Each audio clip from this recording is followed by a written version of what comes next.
Are well understood, but risk to the bystanders are often overlooked. High-speed debris causes severe ocular injuries. So why this study? Brush cutter injuries are underreported, with limited studies focusing on injuries to the bystanders. And bystander risk is poorly recognized, even though routine roadside and domestic brush cutting exposes the public to these types of projectiles. And severe but preventable injuries highlight the need for better safety protocols, since current awareness and protective measures are inadequate. So aim of my study is to highlight the vision-threatening injuries caused by these brush cutter debris in non-operators and emphasize the safety awareness. So it is all patients with globe injuries related to brush cutters were included in a duration of 18 months, done in a secondary eye care center in North Kerala. It's a retrospective consecutive case series of 8 patients. So we took a detailed history, comprehensive eye evaluation including vision, anterior segment evaluation. Dilated fundus evaluation, B scan and CT scan were performed in selected cases. So this is a push type brush cutter, operates using an engine that converts fuel or electrical energy into rotational motion. These machines are typically powered by gasoline or electricity and enabling the cutting blade to spin at a high speeds for effective vegetation. So this is the cutting system of the push cutter, typically comprises a rotating shaft with 2 blades. So once the power is on, this is converted into rotational motion, causing the blade to spin at a high speed, which is causing efficient cutting of grass and vegetation. So my results in 8 patients with 2 operators and 6 bystanders. 4 were open globe injuries and 4 were closed globe injuries. All the operators were wearing protective eye gear, whereas none of the bystanders wore eye gears. And the patient 1 and 2 were operators. They had a closed globe injuries with good vision, and one had corneal abrasion, which was treated with antibiotics and lubricants. The second one had a corneal abrasion with a small iridodialysis and a partial thickness scleral tear with a foreign body, which was removed through a partial thickness scleral tunnel. The patient 3 is a 21-year-old male. He was just passing on a bike and he got injured by a stone from the cutter machine, and he had an open globe injury, and we couldn't save his vision even though we performed a primary globe repair. The eye went into phthisis and we had to give a prosthesis later on.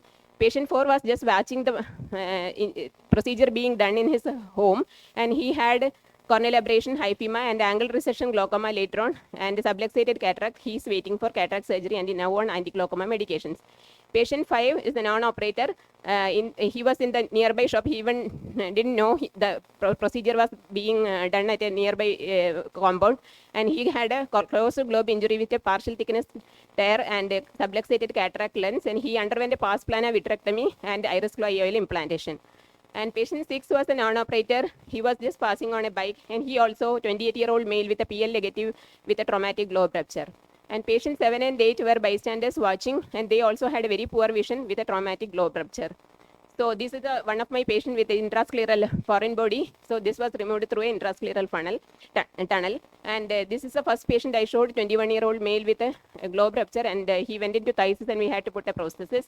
And this is, you can see the patient with a subluxated cataractus lens, and he underwent a lensectomy and vitrectomy and iris clay implantation. So coming to discussion, globe injuries are ocular emergencies that demand prompt medical attention, especially when they occur in the context of a workplace trauma, with open globe injuries with very poor visual outcomes. And the resultant visual impairment not only affects the individual's quality of life and earning capacity, but also it gives a significant emotional and financial burden to their families. So we all know that in our case, it is all the patients were males who are the earning members of the family. Even occupational injuries are 79.1% is reported in young males. And in our series, open globe injuries, 4 cases had poor visual prognosis despite timely management. Open globe injuries are one of the predictors for permanent visual loss reported by Agarwal et al. And 2 of our non-operated globe injuries had good visual outcomes. Subluxated cataractus lens with had a good visual outcome. Even study showed that in a closed globe injury with severe subluxation, if you do the surgery at the right point, lensectomy and vitrectomy, and with the iris clay implantation gives you good visual outcome. And in our case series, also the grievous injury was sustained by the bystanders, not the patient, means a person who is doing 75%. And a Thai study also reported similar, but there 20.9% only, we had a high number.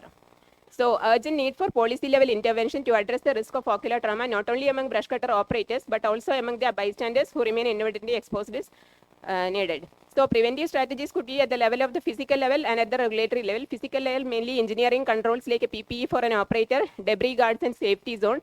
And regulatory, you can have legislation and enforcement, and behavioral strategies like training and user training programs. So what we know is brush cutter and grass trimmer tools can cause high velocity projectile injuries, often vision threatening. Most reported cases involve operators, and bystanders injuries are underdocumented. Open globe injuries generally have poor visual outcomes, while many closed globe injuries recover well.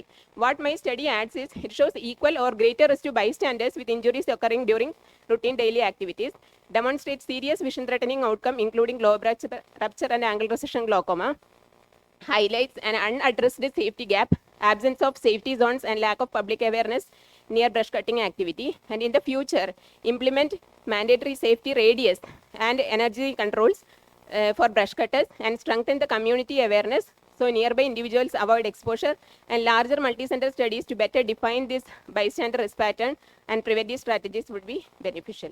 Thank you.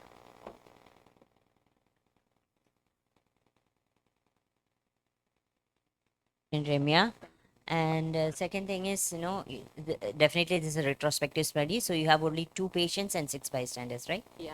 Okay. So then the number of patients you may have seen is less. Yes, ma'am. Your samples is less. Yeah. So have you checked whether any of your colleagues in an other part have got this No, I sample had to see size? that. You are from which part of Kerala?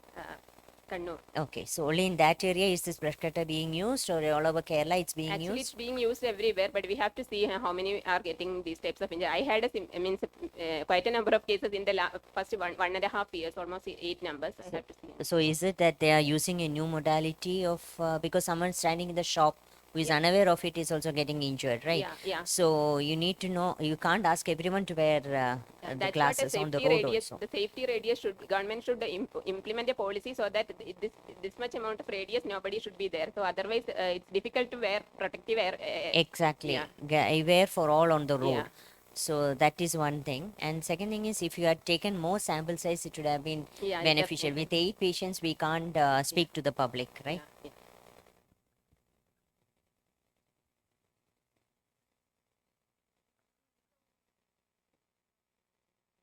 Other eye in all these patients. Yeah, ma'am. Other eye had none of the patients. Other eye was normal actually. What do you expect in the other eye actually? Yeah, traumatic. Other eye. Sympathetic ophthalmia.